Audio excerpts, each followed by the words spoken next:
Blips and Grips, the Temporal Capacitor, Amulet, and the Tantrum prologue. The Temporal Capacitor still glowing from their recent escapades, Blips and Grips stand amidst the clutter of their time travel workshop. The air crackles with residual energy, and the faint scent of burnt toast lingers, a testament to Grips's latest attempt at culinary experimentation. Blips, ever the restless tinkerer, can't help but fiddle with the newly acquired amulet, its dull surface whispering secrets of a forgotten past. Little does he know, this seemingly insignificant trinket is about to ignite a chain of events that will send them hurtling through the chaotic tapestry of the multiverse. They'll face grumpy interdimensional librarians, navigate the treacherous currents of the time river, and encounter a cosmic horror that enjoys knitting and reality-bending poetry slams. And through it all, Grips will remain his usual, disaster-prone self, leaving a trail of mayhem and misplaced sprockets in their wake. So, let's see how Blips acquired this new trinket. Grips, you simple-minded mega-moron. Blips screeched, his voice a high-pitched whine that echoed through the workshop. Did you have to grab the entire castle wall? The entire thing, Grips? Seriously?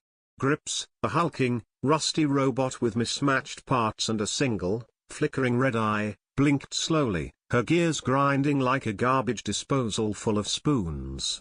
But Blips, rumbled in a voice like a constipated earthquake, you said we needed, like, a souvenir?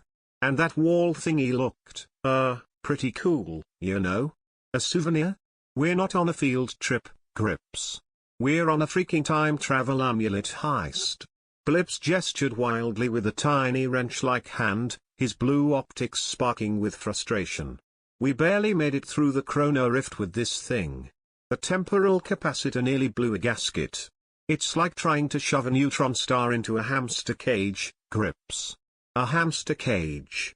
They materialized in the middle of a medieval village, surrounded by bewildered peasants who looked like they'd just seen a cow jump over the moon while juggling flaming torches. Dust and debris rained down as the massive chunk of castle wall, ripped from its foundations, settled with a ground-shaking thud in the middle of the marketplace. A flock of startled sheep stampeded, bleating in terror, probably thinking the sky was falling or something. Oops. Grips mumbled sheepishly, releasing the crumbling stone, which promptly crushed a cart full of cabbages. Blips, muttering about the IQ of certain robotic companions being lower than a slug's belly button, adjusted the settings on a device strapped to his back. Right, the amulet. According to the temporal archives, it should be in the castle treasury. And we need it too. Grips, what are you doing? Seriously, dude, are you trying to get us killed? Grips, fascinated by a group of children playing with wooden swords, was attempting to mimic their clumsy swings, nearly decapitating a nearby scarecrow. I am. Practicing my ninja skills, Blips, she announced proudly, almost tripping over her own feet. Blips pinched the bridge of his non-existent nose. Of course you are. Just try not to attract any more attention, okay? And leave the swordplay to the professionals. You're more likely to impale yourself with that thing than hit anything you're aiming for.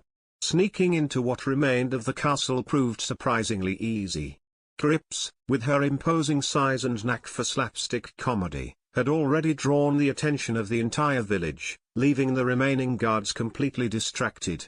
They were probably placing bets on how many chickens he could accidentally squash in the next tower. Blips, smaller and agile, slipped through the shadows, easily bypassing the gaping hole where the wall once stood. The treasury, miraculously intact, was a dimly lit chamber filled with glittering treasures. Blips, after a quick scan of the room, located the amulet, a dull, silver pendant shaped like a dragon. As he reached for it, a gruff voice boomed from the doorway. Halt! Who goes there? State thy business, or face the wrath of my steel. A burly knight, clad in full armor, stood with his sword drawn. Blips, realizing he was caught, decided to employ a tactic he'd observed in Grips's interactions with the villagers. He made a series of whirring and beeping noises, accompanied by frantic waving of his tiny arms, hoping to confuse the heck out of the knight. The knight, thoroughly confused, lowered his sword. What in the devil's name? Are thou some kind of goblin? A talking chicken? A beeping metal thing? Before the knight could react, Grips burst into the room, bellowing, "Blips! Did you find the... Oh, hello there." She gave the knight a friendly wave, accidentally knocking over a suit of armor with her elbow. The resulting clatter echoed through the chamber, sounding like a giant was playing with tin cans. Taking advantage of the chaos, Blips snatched the amulet and yelled, "Grips, grab something. Anything. Just don't grab another wall." Grips, always eager to oblige, grabbed the nearest object, a life-sized portrait of the king, complete with its ornate golden frame. With a flash of light and a dizzying sensation, they vanished, leaving the bewildered knight amidst the wreckage of the treasury, staring at the empty space where the king's portrait once hung. He probably thought he'd gone mad or that the cheese he'd had for lunch was a bit off. Back in their lab, the time machine sputtered and groaned, the temporal capacitor flickering ominously. Blips, clutching the amulet, staggered out, followed by Grips, who was attempting to use the king's portrait as a hat. "See, Grips? We did it," Blips announced, though his voice was a bit shaky. "We got the amulet. Now we can finally... What exactly were we supposed to do with this thing again?" Grips, beaming, adjusted new headwear. "Can we go back and play with the children again? They were fun. We could, like, build a giant sandcastle. Or maybe, fight a dragon." Blips, massaging his temples, sighed. This partnership was going to be more chaotic than he anticipated. He needed a vacation. Or maybe a stronger drink. Or maybe a new partner. One that wasn't a walking, talking disaster zone.